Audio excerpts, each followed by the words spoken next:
let's talk about how to do writing groups. A few simple things. I'm going to change colors. A few simple things about writing groups that will help your writing group be more effective. What you're going to do is you're going to submit your 1,000 words on, what did I say, Monday night? Yeah, Monday night. Okay? If your internet goes out, go to your roommate or to the next door neighbors, to your parents' house and post it, okay? Just get it up there by Wednesday morning so your group can have time to read it. You're going to read their submission of 1,000 words, and you're going to take some notes. I want you to come with things to say, okay? Don't just say, it's good, okay? No, it's good. Blah. That's useless. Not helpful. What are you going to do? You are going to take specific notes on what you liked. Okay? Saying it's good is useless. Saying, this character is really engaging to me and I want to see where they go. This other character was not so engaged with me. I can't even really remember who they are. They're not very memorable. Those are two excellent comments from a writing group. You should is a bad comment. Okay?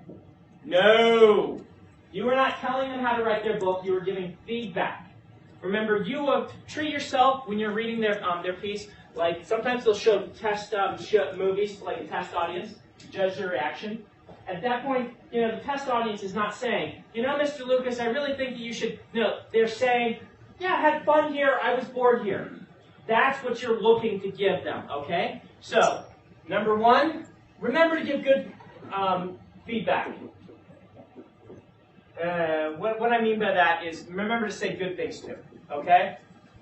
Remember to take notes on what you liked about it in specifics. So 2, be specific. 3, learn how to write, Brandon. Be specific. Number 3, be descriptive.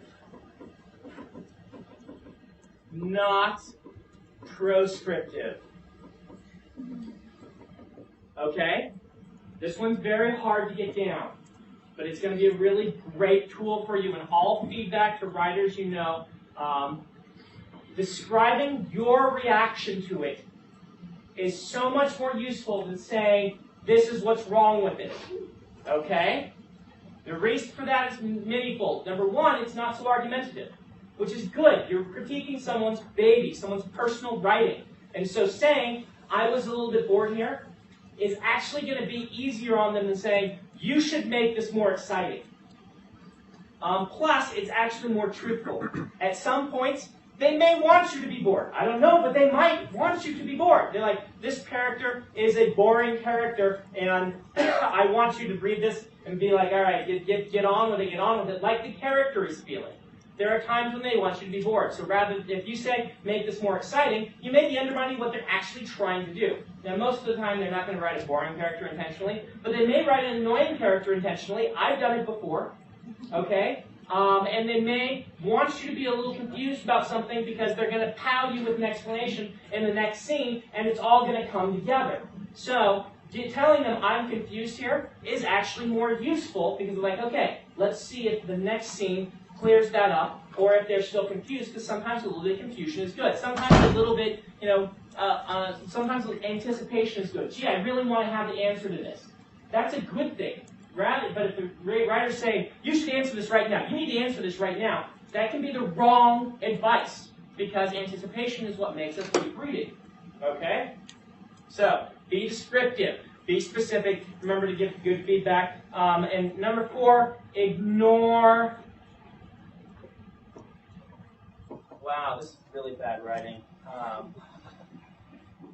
I'll make that word least readable. Ignore the small stuff. Ignore things that are little.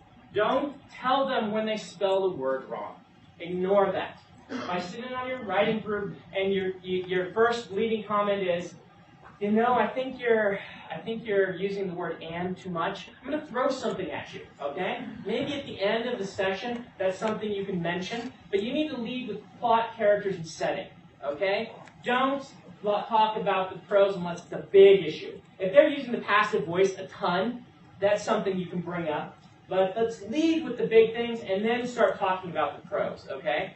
Pros is important, but the worry is that if people start focusing too much on sentence-level things, this is all going to get revised and rewritten anyway, and we want to be focusing in this level. This is alpha reads. This is early draft. Everyone's writing is going to be rough because you won't have time to revise it. And so there's going to be lots of typos.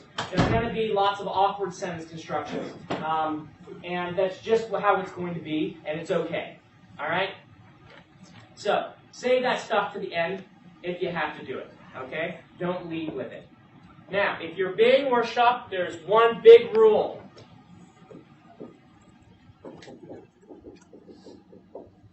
I'm going to enforce this one, and it will also make me throw things at you. So I want you to write it in big letters. No talking.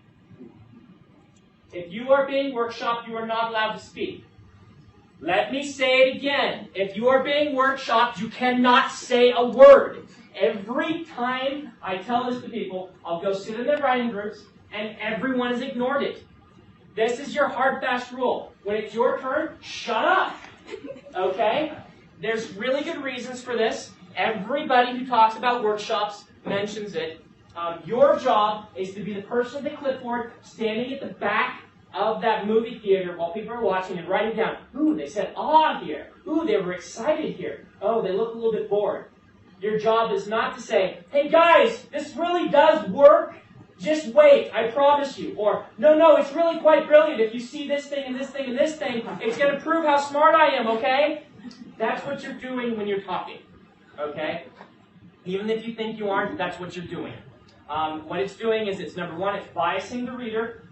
When you're saying, yeah, that gets fixed next chapter, you've just biased your readers and diluted the quality of your feedback. Okay? You want them next week to say, well, I found out the answer to that, and it actually now all works. That's what you want to hear. Or you want them to hear, yeah, the answer came, but I was confused because, it just didn't come soon enough. You want to hear those things. Okay? You also don't want to put people into an argumentative mindset. You don't want to defend yourself. And not talking is the best way to avoid defending yourself.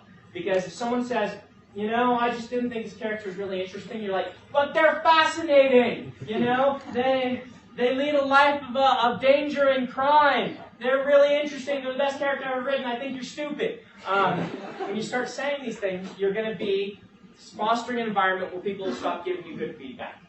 So, really, I'm serious about this. Don't talk when it's your turn. I will make an allowance for, at the end of the session, if you have a question or two that you want to direct the conversation toward, at the end of your 10 minutes, you can do that. But there's usually not much time for it, and you should really not pretend I didn't even say that, okay? You can do it if you need to. But let's really just avoid saying anything when it's your turn to be workshop. You'll find that the workshop is much better if you avoid saying anything. Now, the thing to keep in mind is I generally suggest, outside of this class, that people workshop pieces that they have completed. I'm not letting you do that in this class. So, be aware of the whole, gee, that'd be cool possibility, okay? If people are not being prescriptive, you're not going to have as much problem with that if they're being descriptive. But still, resist the urge to let your writing group ruin your book, because they'll try to. They'll give you good feedback and can make it much better, but they'll also kind of try to ruin it. Because they'll try to make it, particularly with newer writers, they'll try to make your book into the type of book they would write, rather than the type of book that you want to write. And they'll do this kind of unconsciously. Now, as workshoppers, when you're giving your feedback, try to look at what the book is trying to be, and try to gear your feedback toward what the book is trying to be, rather than what you want it to be. Don't try and take their teen paranormal romance, and just because you don't like teen paranormal romance, try to turn it into something else. I will try to group the writing groups so similar interested people are together in writing groups, so that shouldn't happen as much. But just keep that in mind, all right? And when you're being workshopped, write down their feedback, put it on a piece of paper, and then set it aside for when you do your revision of the book. When you do your revision of the book, look back at the feedback, read the scene again, having had that distance and probably having finished a lot more of the book, and then you can decide which of this feedback is going to work for you and which of it isn't. Most of the feedback that's going to work, you're going to be like, yeah, that's really right. And after several weeks of working on this and being farther ahead, you realize, yeah, I can fix this. This is really good feedback. This is much better. Some of it will just be dumb, and that's okay. We all give dumb feedback sometimes because we don't know where the book is going and things like that. And so don't worry about that. I usually take 1 and 3 suggestions that my writing group makes, maybe 1 and 2, probably more 1 and 2. But I have 2 full-time professional writers in my writing group with me, and they make really good comments. So.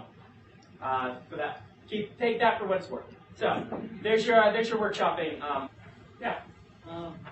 You remember Calvin, but Calvin gave me advice about comments. He said, if you're doubting something, don't speak to it. That's Stephen King's advice too. And on writing, he says, generally, if someone makes a comment and he is uncertain about it, he ignores it. Unless 2 or 3 people start making the same comment, then he gives it more serious thought. But if it's your opinion versus one person's opinion, it's your book, so don't change it. And this is how my writing group works really well. Sit down. Number 1, there's a leader. Starts the time clock. Just can't hold it out for people. But keeps an eye on the clock and says, all right, let's start just with 1 person. We're going to start with Katie. All right, we're going to start with Katie's piece. What good things? What did you like about this? And then we get into the specifics of what people like for just a couple of minutes, with anyone throwing something out as a group discussion. Then, leader says, okay, let's move on to things that could use work. What things did you feel, what were your emotions on this that you feel were weaknesses of the piece? Where were you bored? Where were you confused? This sort of thing. People start throwing them out. They should have come with them prepared. Don't do your reading in class. Read before. If you do your reading in class, it doesn't count. You don't get points for that. And this is, by the way, all honor system. I hope that you're not, cheating at the Lord's University on your honor for a class that doesn't even really matter for your for your major or for anything. It's an elective, so it's not worth it. Just besides, I'm a pushover. I'm not going to fail you. Anyway, then go into a discussion of what the major things is. Lead with the biggest things. Work your way down to smaller issues. And if you don't have time for the smallest ones, just move on. When that clock hits 10 minutes, go.